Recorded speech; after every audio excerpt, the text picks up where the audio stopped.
Šodien raidījumā Olimpiskā diena Ziepniekkalna sākumskolā, alerģijas, to diagnostika un ārstēšana, medutiņš labākās zāles ziemā.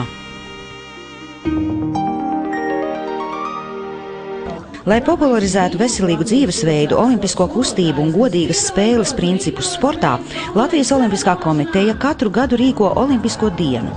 Šogad šīs dienas vienojošais moto bija Pavingrosim. Pagājušajā gadā pirmo reizi tika realizēta ideja par Olimpiskās dienas kopīgo elementu izvēlēties rīta vingrošanu. Skolām tā bija laba ierosme ar šādu aktivitāti papildināt skolu ikdienas sportisko dzīvi. Un šogad daudzās Latvijas skolās, arī Rīgas Ziepniekkalna sākumskolā, Olimpiskā diena sākās ar kopīgu olimpisko rīta vingrošanu, ko tiešraidē translēja arī radio SVH. Jāsaka tā, ka tad, kad rudens jau krāsojās krāsainām lapām, tad nāk šodien šī Olimpiskā diena, kas ienāk arī Rīgas Ziepniekkalna sākumskolā, kurā mēs šodien sadalījāmies divās daļās. Aktīvākie mūsu sportisti, skolotāji, sporta skolotājas vadībā devās uz stadionu, kur pulcējās visa Rīga. Savukārt mēs visi pārējie šeit pat skolas laukumā tikpat aktīvi arī klausījāmies translāciju no radio SVH un izpildījām visus tos vingrinājumus, ko mēs arī dzirdējam. Šo sporta dienu mēs jau skolā atzīmējam 2. gadu pēc kārtas un piedalāmies olimpiskajā programmā Pavingrosim kopā.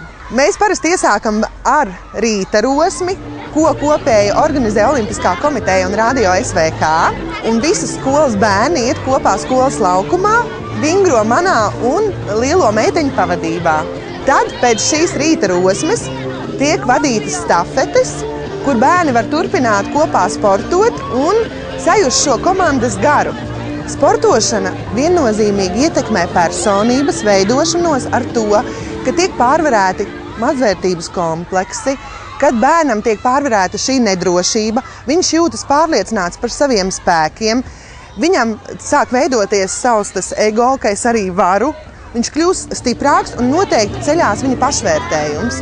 Un tad līdz ar to vēl otra lieta ir šī saskarsme, kas notiek sportā, kur bērni sajūt, ka viņi nav vieni, ka viņus atbalsta, ka viņiem ļauj līdzi, par viņiem pārdzīvo. Un nekad netiek, teiksim, tāda lieta, kad tu esi sliktāks, tu esi vājāks, tu to nevari. Šeit mēs audzinām to, kad ir tieši jāatbalsta tie bērni, kur ir nedrošāki. Jo es pati vadu vēl priekšmetu, kad spēles saskarsmes psiholoģijā, kur mēs tieši attīstam, ka caur spēlēm, caur komandu, caur šo sportisko, šie nedrošie bērni spēja labāk iejusties kolektīvā, viņiem ceļas pašvērtējums, ja?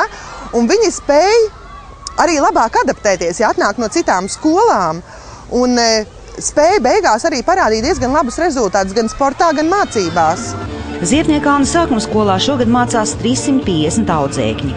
Daudzi no tiem sasnieguši ievērojumus rezultātus gan mācībās, gan sportā. Un te lūk skolas čempioni, ko tu dari? Esmu peldētājs un es trenējos šeit pat arī Ziepniekkalnā peldbaseinā.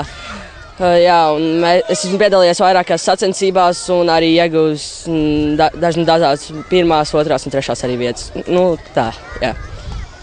Es arī esmu peldētājs, es trenējos Ziepniekkalnā, es mācos šajā skolā, man arī ir labi sasniegumi. Es braucu uz ārzemēm, uz sacensībām, man arī ir labi sasniegumi. Es parasti dabām 1., 2., 3. vietas un tā. Un tu? Es trenējos basketbolā, tad basketbola skola Rīga. Un, jā, mums arī komanda viena no labākajām Latvijā, un mēs arī braucam uz ārzemēm, un tur arī iegūstam 1. vietas. Kā norisinās sporta stundas Ziepniekkalna sākumskolā ikdienā? Sporta nodarbības, jāsaka, mums ir tādi īpaši, tāpēc, ka mēs kā ekoskola, kuras, starp citu, vakar arī saņēmām zaļo karogu jau 8. reizi vakar Universitātes aulā, vienmēr uzsveram gan sporta, gan veselības nozīmi, un tāpēc sporta stundas mums maksimāli ir ārā. Protams, izjūt no laika apstākļiem, bet praktiski, kad laiks atļauj sportot ārā, tad mūsu bērni šeit Ziepniekkalna sākumskolā vienmēr var redzēt skolas laukumos. Kādas aktivitātes vēl notiek skolā, lai bērnos ieaudzinātu, tā teikt, zaļo domāšanu? Jāsaka tā, ka zaļā domāšana tā nav tikai domāšana, tas ir dzīvesveids. Un tas mūsu skolā kā dzīvesveids ienāk gan, protams, teorētiski, jo mums ir katrā klasē ir ekostunda, sava ekostunda. Līdz ar to ir iesaistīti šajās ekostundās arī klašu audzinātāji. Tātad arī klašu audzinātājiem, skolotājiem tas ir dzīvesveids. Viņa to līdz ar to nodod bērniem, un bērni savukārt šo dzīvesveidu jau nodod mājās vecākiem. Un ziniet, pēc kāda laika mēs tiešām gadu gaitā jau tagad esam redzējuši, ka atgriezeniskā saite ir, ka šis veselīgais un zaļais dzīvesveids nāk no mūsu Ziepniekalna sabiedrības atpakaļ šeit mūsu skolā. Un es domāju, ka tas mūsu uzdevums, varētu teikt, ir iesākts pareizā virzienā. Protams, mēs piedalāmies, kas ir Vislatvijas talkā, kad ne tikai šeit skolā, bet arī ejam gan uz vietējo Ziepniekalnu mežu, gan šeit arī vietējās apkārtnes. Tāpat mums ir sadarbība Latvijas mežiem, mums ir dažādas tematiskas pasākums. Mēs arī, izmantojot mežu, veidojam arī mācību stundas mežā. Arī šāda mums, teiksim, bija aktivitāte.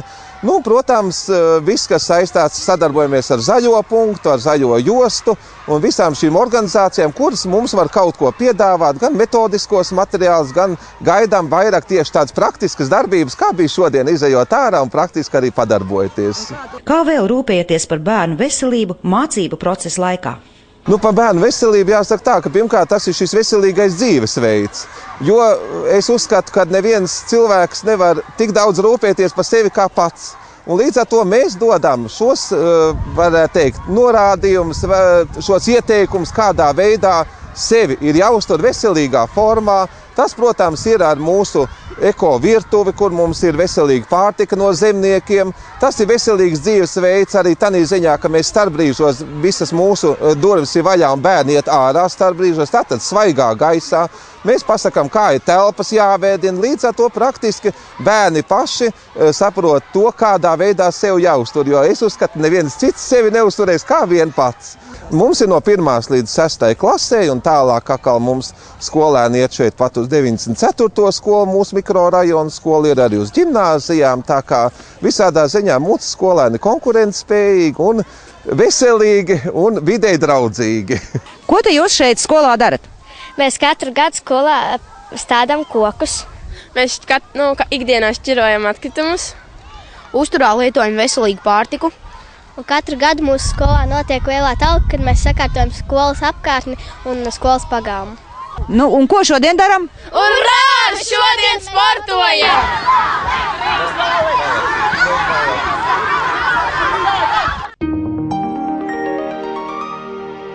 Rudens ir laika periods, kad sāsinās elpceļu slimības. Visbiežāk tam ir 2 iemesli, vai nu tās ir vīrusu infekcijas vai alerģijas. Simptomi šīm saslimšanām ir ļoti līdzīgi – iesnas, aizlikts deguns, šķāvas klepus un elpas trūkums.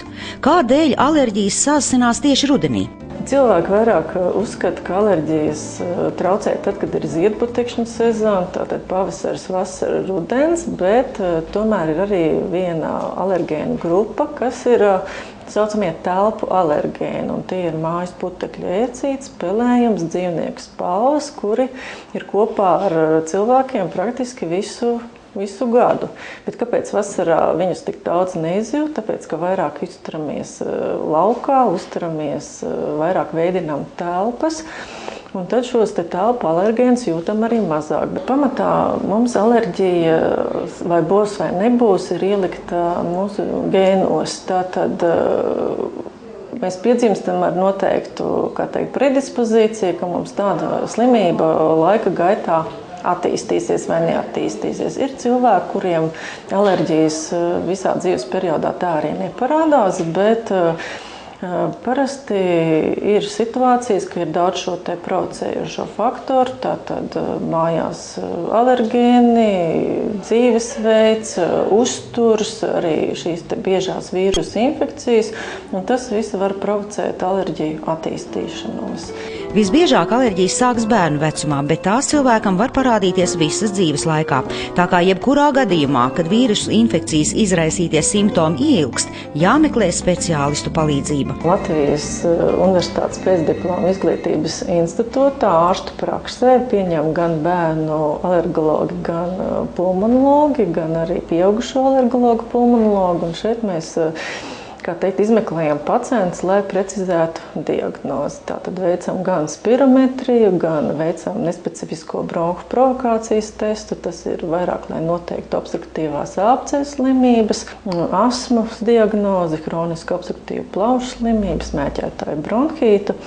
Un veicam arī alergoloģiskos ādas testus. Tātad mēģinām noteikt šo te problēmu ierosinātāju. Ja nepieciešams, protams, pacientu arī nosūtām uz asins analīzēm, rentgenoloģiskiem izmeklējumiem. Ārstu praksē ir līgums ar valsts norēķinu centru. Tas nozīmē, ka pacients maksā tikai pacienta iemaksu, kas ir paredzēta 3 lati par vizīti.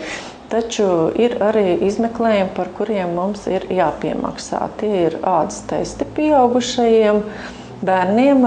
Ādas testi tiek apmaksāti no valsts norēķina centra. Spirometrija, nespecifiskais bronhu provokācijas tests ietilpst vizītes apmaksā. Bet ir gadījumi, kad nepieciešami padziļināti izmeklējumi. Šim nolūkam sadarbībā ar Jūras medicīnas centru tikko darbu sācis jauns dienas stacionārs. Dienas stacionārs elpošanas ceļu slimību pacientu izmeklēšanai ir izveidots tāpēc, ka pēc dažām izmeklēšanas metodēm ir nepieciešama papildus novērošana, un šis jautājums galvenokārt saistās ar bronholoģiju, bronhoskopijām. Un šeit mēs dienas stacionārā arī veicam šīs bronhoskopijas, vajadzības gadījumā arī risinām jautājumu par miega apnojas problēmām un ilgstošas skābekļu terapijas nozīmēšanu, bet galvenā šī izmeklēšanas metode ir bronholoģija. Latvijas Jūras medicīnas centrs ir iegādājies arī šīm vajadzībām pilnīgi jaunākās paaudzes bronhoskopu, ar kuru mēs varēsim pietiekoši daudz sabiedrībai palīdzēt un ļoti agrīni konstatēt dažādas problēmas.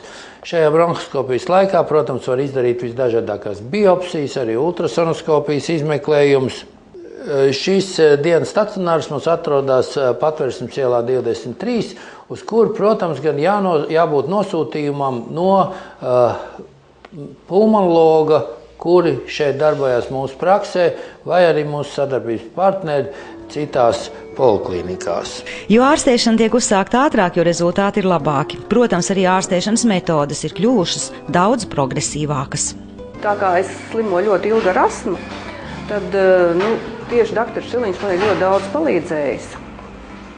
Un savā laikā mēs arī braucām ārstnieciskās kūrēs uz kalniem, staigājām, kas savā laikā bija ļoti, ļoti pozitīvi tādi gan fiziskajā, gan elpošanas ziņā.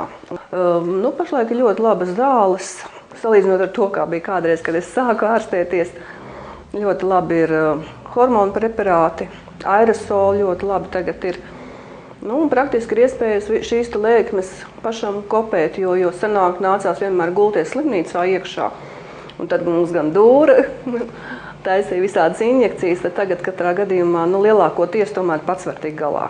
Es noteikti gribētu teikt, lai neviens nevilcinās, ja jūtās sliktāk, labāk pārbaudīties kaut vai vienu reizi lieki, un tad būt drošam par savu veselību nekā ielaist savu slimību, un pēc tam ilgus gadus mocīties ar to.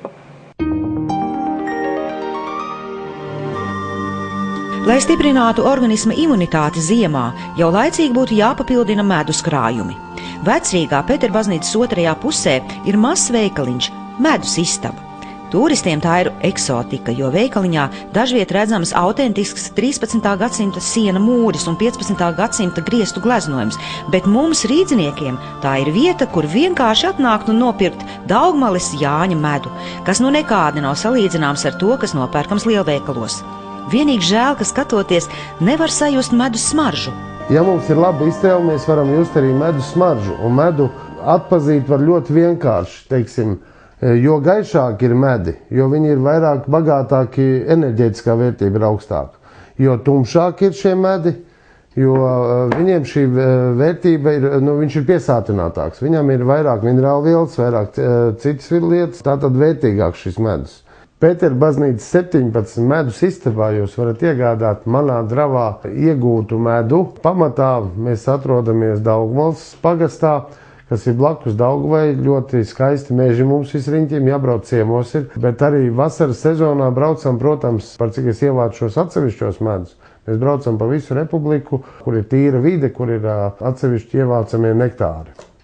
Savā dravā es cenšos ievākt Latvijā iespējamus atsevišķus ziedu medus veidus. Tātad mēs jau runājam par šiem gaišajiem mediem, kas ir vairāk no pavasara. Tas būtu pats pavasara medus, kurš ir bagāts gan ar pulpola ziedu medu, gan ar ļauvu ziediem, gan ar pieneni, kurš skaitās diezgan aktīvs. Kā jau viss jaunais pavasars ir tāds aktīvāks medus. Tad ir rapša ziedu. Viss mūsu Latvija diezgan dzeltena tagad ir šais laikos. Neteiksim, ka medus ir ļoti bagāts ar citām lietām, bet enerģētiska vērtība un, ja ir godprātīgi ievākts medus, šis rapšu medus ir lieliska piedeva tējai, kafijai, kur nejauc mūsu iemīļotajiem dzērieniem un ierastiem dzērieniem, nejauc garšu. Tā kā arī šādā lietā, tad viņš ir mazāk alerģisks kā citi medi. Medus jau pats par sevi nav alerģisks, bet mēs cilvēki esam alerģiski. Tad ir iespēja gan šo liepu ziedu medu ievākt atsevišķu Latvijā,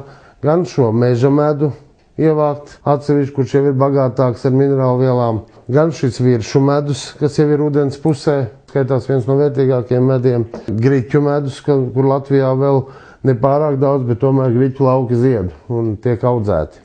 Protams, vispopulārākais gan Latvijā, gan pasaulē ir liepa medus. Medus, liepa, meitenes, tas viss kaut kādās asociācijās iet kopā. Veikalā arī nopērkami dažādi medus kārumiņi, piemēram, medus ar riekstiņiem un dzērvenēm. Ienāciet medus istabā, nogaršojiet bitīšu saražotos produktus, izvēlieties, kāds medus jums tīkamāks un esiet veseli. Pirmais solis no slimnīcas veselīgā dzīvē ir kvalificēta rehabilitācija. Kurorta rehabilitācijas centrs Jaunķemer piedāvā 2 līdz 3 nedēļu rehabilitāciju pēc sirds, asinsvadu, smadzeņu, locītavu un mugurkaula operācijām, kā arī profilakses nolūkos un pēc akūtu slimību stacionāras ārstēšanas. Rehabilitācijas centrs Jaunķemeri, augsti kvalificēts personāls un mūsdienīgas tehnoloģijas, efektīvs veselības atjaunošanas centrs. Piedāvājumā iekļauts dzīvošana 2-vietīgā numurā ar visām ērtībām, 3-reizēja ēdināšana, medicīniskā kontrole un procedūru komplekss pēc Jaunķemeru ārsta nozīmējuma. Cenas no 20 latiem dienā. Visa informācija pa tālruni 67 733 242, 67 733 522.